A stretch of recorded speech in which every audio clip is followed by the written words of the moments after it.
Si en la última grabación ya os hablaba no solo de que ya habíamos conocido una de las soluciones que el TJUE daba a algunas de las cuestiones prejudiciales que se le habían planteado el pasado año sobre el IRPH, sino también de que el asunto no quedaba muerto y se le habían planteado otras nuevas preguntas al Tribunal de Justicia de la Unión Europea sobre este índice, hoy os voy a hablar de estas nuevas cuestiones que se le han planteado al TJUE.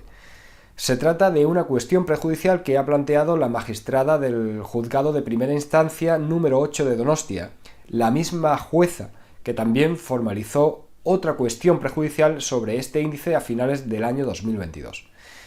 En este caso, también han intervenido en el planteamiento de esta cuestión los compañeros de Abogados Res, quienes consiguieron que este asunto del IRPH llegase por primera vez a Europa y quienes me han facilitado esta resolución que hoy os traigo. Y también, a quienes espero tener pronto conmigo en una grabación para poder comentar toda esta cuestión nueva. Así que voy a hablaros sobre esta última cuestión que se ha planteado, aunque antes os recuerdo que entrando en el enlace que os dejo en la descripción podéis reservar una consulta gratuita conmigo para comentar las dudas que tengas sobre tu préstamo personal, tu hipoteca, tu tarjeta de crédito. Tan solo selecciona el día y la hora que mejor te venga.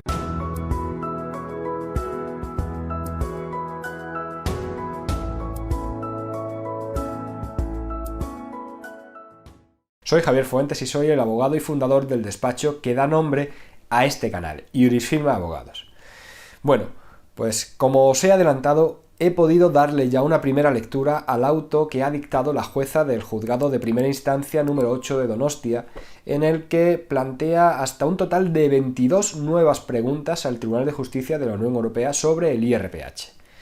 Unas preguntas que se pueden agrupar, de hecho así se hace en el auto, en 7 bloques.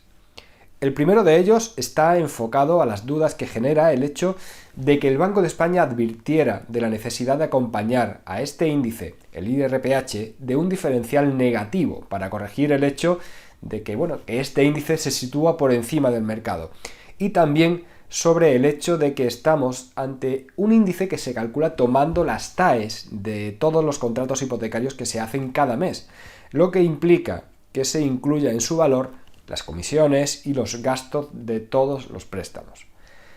El segundo de los bloques se refiere a la necesaria información que se debe dar al consumidor para entender el modo de cálculo del IRPH.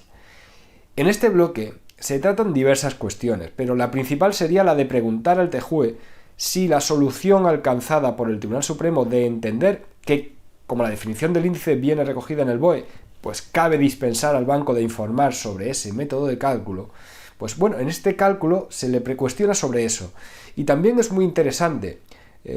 por cómo se le informa al TJUE de que no es cierta la remisión que se nos hace al Boletín Oficial del Estado a la hora de que un consumidor pueda informarse de cómo se calcula el IRPH. Primero, porque en la circular en la que se nos dice que se encuentra la definición de este índice, la circular 8/1990, en su publicación en el BOE no contiene ninguna información sobre el IRPH, entre otras cosas porque el IRPH se crea 4 años más tarde, con la circular 594, de tal forma que se obliga al consumidor a tener que perderse por el BOE hasta localizar el de 3 de agosto de 1994. Algo que dudo que ningún consumidor pudiera encontrar. Pero sobre todo es muy interesante cómo se le dice y cómo se le deja claro al TJUE que la deducción que hace el Supremo sobre la facilidad que tiene cualquier consumidor de encontrar y comprender el método de cálculo del IRPH es totalmente falsa, sobre todo cuando el propio Tribunal Supremo no es capaz, en sus sentencias, de diferenciar lo que es un índice de referencia, de lo que es el tipo de interés de un préstamo hipotecario, de lo que es un tipo TAE. Y se le ponen los ejemplos de esas contradicciones en las que el propio Tribunal Supremo cae. Este sería el segundo bloque. El tercer bloque trata sobre un punto en el que las entidades cargaron las tintas cuando salieron los últimos autos del Tribunal Europeo sobre el IRPH, ya que aunque en una primera sentencia dejó claro que las entidades debían haber informado de los valores del IRPH en los 2 años anteriores al contrato, en estos últimos autos se permitía que no se diera esa información. Sin embargo, en estas preguntas se pide al TJUE que ahonde en aclarar cuándo se le eximía de dar esa información concreta, además de la posibilidad que se daba de no tener que incluir la definición completa del índice en el contrato, ya que se adelantaba que esa dispensa existía para el caso en que se diera cualquier otra información que consiguiera que el consumidor en definitiva entendiera el funcionamiento del método de cálculo de este índice. En el cuarto bloque se centra la cuestión también en la omisión por parte del banco del hecho de que el índice se elabora a partir de las TAEs de todos los préstamos hipotecarios que se otorgan cada mes. Este punto es, para mí, uno de los más importantes sobre los que se le pregunta, ya que no solo es una omisión que se hace en la información precontractual, no es solo una información que los bancos no decían a los consumidores, ni tampoco sobre lo que implicaba este hecho, sino que es algo que también se plasma en el hecho de que en las escrituras no se solía incluir la definición completa y precisamente lo que se omitía en este aspecto era precisamente ese, el que se hace este índice a partir de las TAEs. En este caso, se le pregunta al TJUE si esa omisión puede entenderse como una práctica engañosa, pero no solo desde el punto de vista de la normativa de consumidores que se ha analizado hasta ahora, sino también desde el punto de vista de otra directiva que regula las prácticas comerciales de las empresas y que dice que omitir información relevante puede ser tomada como una práctica engañosa. Desde mi punto de vista, y esto es algo que he dicho muchas veces, la omisión que las escrituras suelen hacer de parte de la definición de este índice no es algo que simplemente se pueda entender salvado por el hecho de que en el BOE, aunque sea muy complicado de encontrar, que está la definición. Porque es que es una actuación del banco que provoca el engaño del consumidor. El consumidor prefiere que no le pongan la definición a que se la pongan incompleta, porque si no la tiene, podrá poner más o menos empeño en encontrarla, pero si se la ponen incompleta no va a ir después a comprobar si le han engañado o no. Irá a su escritura a buscarla. Por tanto, esa forma de actuar del banco no puede escapar a la buena fe. Y ya esté el índice en el BOE, ya sea un índice oficial, eso da igual. El consumidor ha contratado un índice oficial pensando que era el que mejor le venía, en lugar de contratar otro índice oficial que realmente le venía mejor, pero no lo ha hecho porque el banco se ha encargado de evitar que pueda comprender la diferencia entre uno y otro.